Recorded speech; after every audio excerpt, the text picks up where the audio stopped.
On today's episode of Plastic Surgery Uncensored with Dr. Roddy Raban, we are going to delve into a topic that is near and dear to my heart. As we said in the 90s, not social media and I'm going to go there, unrealistic expectations it has put on all of us, even me, and I avoid it like the plague.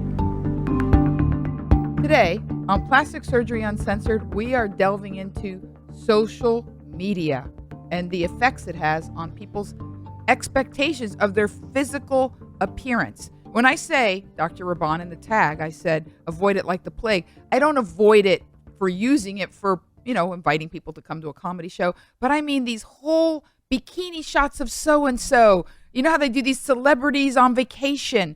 It is creating a maelstrom of things around it and expectations and let's go. Just take it away, Dr. Raban. Well, okay, so you don't have to wind me up on this subject because this is something that makes me insane and batty and angry and frustrated and irritable. So let's start out with social media in general. So social media, like every other very powerful tool, nuclear energy is a powerful tool. Bullets are powerful tools. So they do both things. They cut on both edges of the sword. So the obvious benefits of social media, which is what we started with, was it allows connectivity, allows for exposure, allows for sharing of ideas, it allows for people to feel connected to a larger community when they feel isolated, yada, yada, yada. In the area of plastic surgery, what it did was it allowed people to see what's available. Like, oh my God, I never knew that was available. These are good.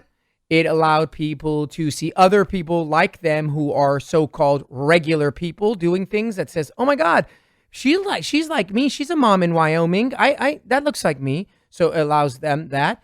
And then it kind of gives you courage in a certain way. Now, that's the small sword.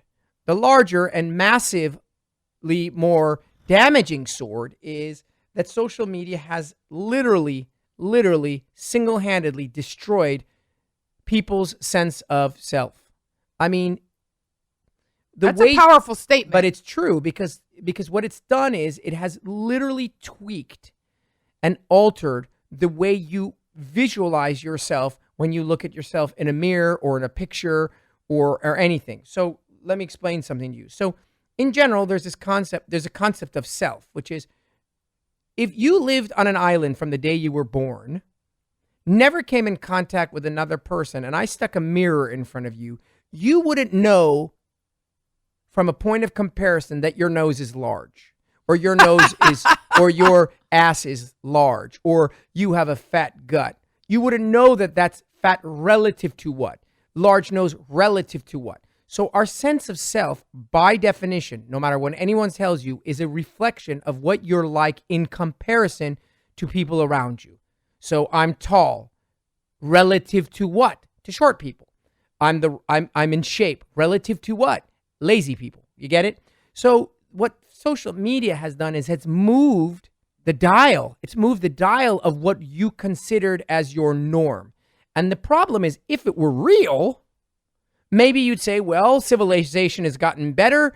People are more in shape. So listen, being a couch potato isn't good enough anymore. But that's not the case. The issue with social media is that it is one big fat lie. Amen. Lies. Hey, can I get a witness? So what's happened is there's three particular elements that have really why is social media a lie? Why is it that so the reason it's a lie is as follows. Number one, pictures, photos, because these are images. These are images that people are posting. They're being filtered.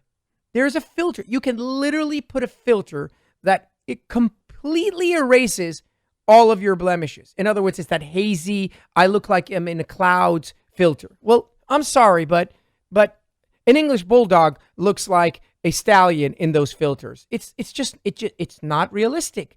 And the thing is, so that's number one. The second issue is people are having like makeup, like full on celebrity, red carpet ready makeup sessions prior to taking having a sip of coffee here, enjoying the day, lost in the moment. My wife and I make fun of this caught in the moment, which is supposed to be like, oh, it's just like Never. spontaneous. What about the 27 people that are with you, the makeup crew, the hair makeup?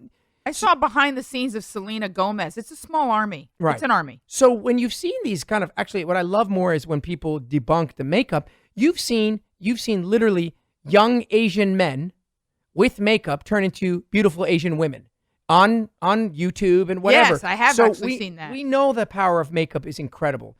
And the last and the most dangerous element is Photoshop and Facetune. I mean, my God.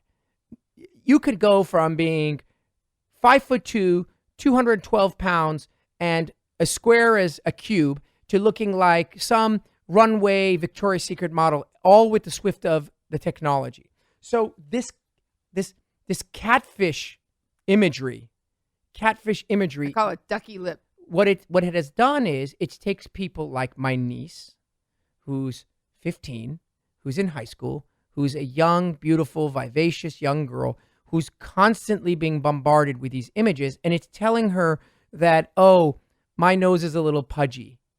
Why? Because every image is of this perfect Instagram nose.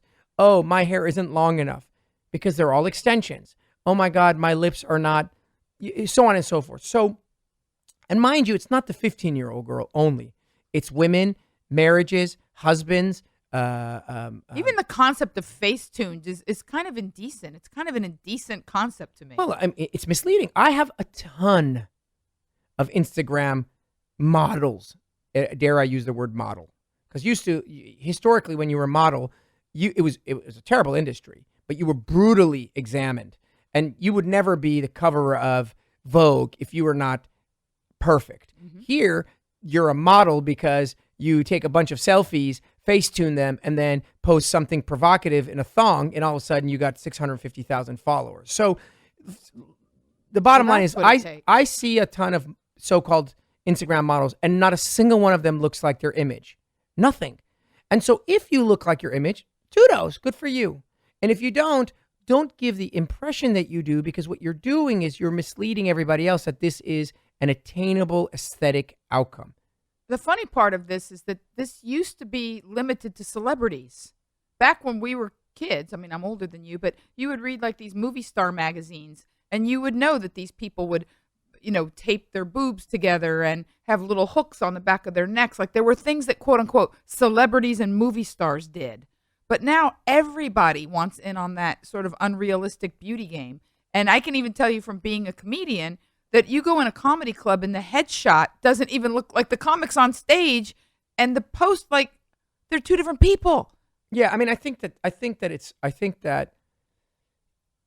the common people I think now. That the exposure of plastic surgery, it was initially with the TV programs like Dr. 90210 and Extreme Makeover. I think the exposure has been good.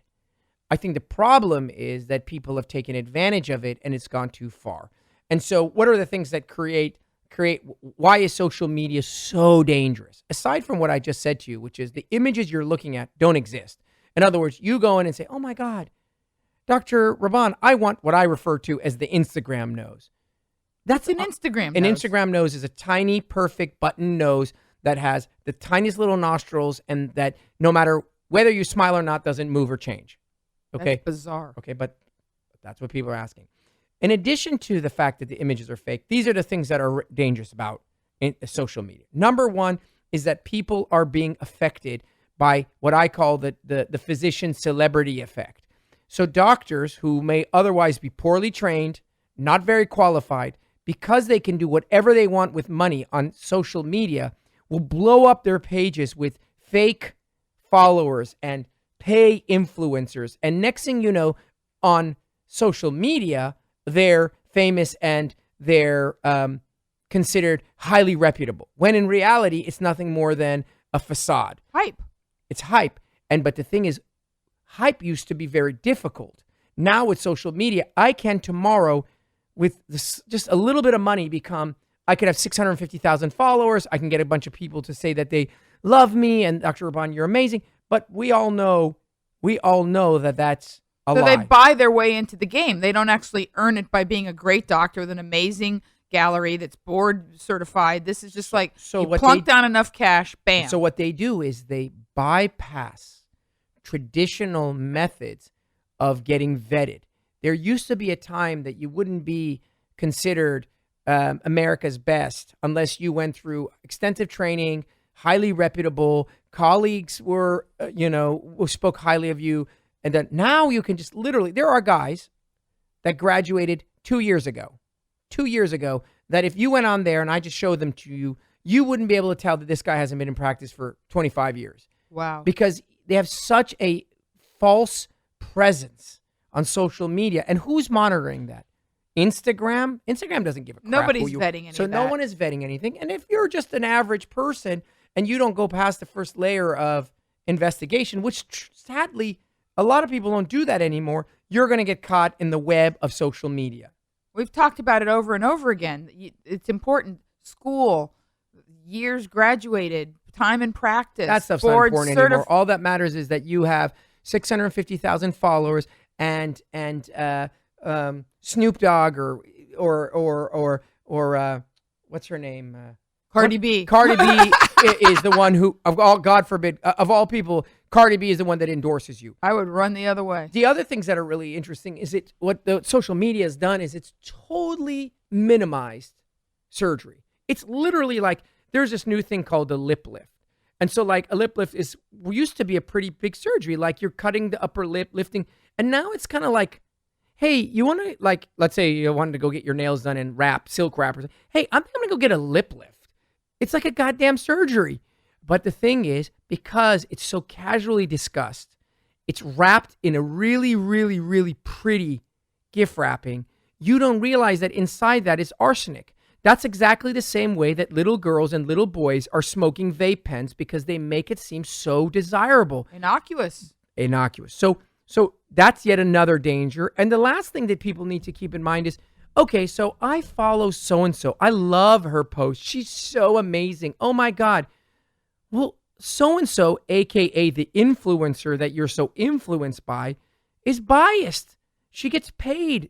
I get solicited 10 times a week by social media influencers to exchange services where they ask me for free services in exchange that they will promote me.